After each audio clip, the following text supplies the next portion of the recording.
মিরপুরে ঘটল ক্রিকেট দুনিয়ার লজ্জার এক ঘটনা। রীতিমতো বাংলাদেশি পেসার রিপন মণ্ডলকে মেরেই বসলেন দক্ষিণ আফ্রিকান ক্রিকেটার। দুদফা করলেন হেলমেট ধরে টানাটানি, শাসেও গেলেন দুজন মিলে।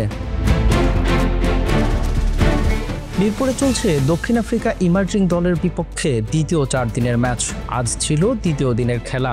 ব্যাট করছিলেন আগের দিনের অপরাজিত ব্যাটার রিপন মণ্ডল।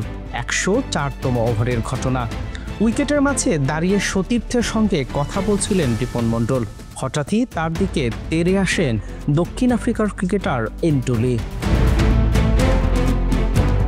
কিছু বুঝে ওঠার আগেই ক্ষিপ্ত এন্টুলি রিপন মণ্ডলের হেলমেট ধরে টানাটানি শুরু করেন।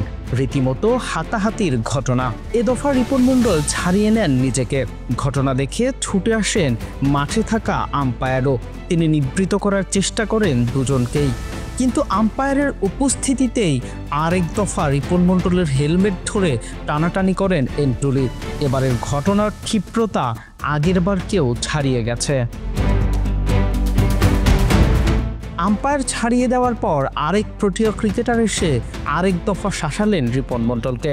তার সঙ্গে যোগ দিলেন আরও এক ক্রিকেটার। মিরপুরকে যেন রেসলিংয়ের মাঠ ভেবে বসেছিলেন দক্ষিণ আফ্রিকার ক্রিকেটাররা।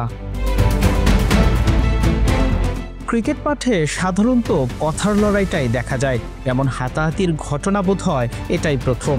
তবে ভদ্রলোকের খেলা হিসেবে পরিচিত ক্রিকেট মাঠে দক্ষিণ আফ্রিকান ক্রিকেটাররা যেটা করেছেন সেটা যে মোটেও সমীচীন নয় সেটা বলার অপেক্ষা রাখে না। নাজমুল সাগর, স্পোর্টস মিরর।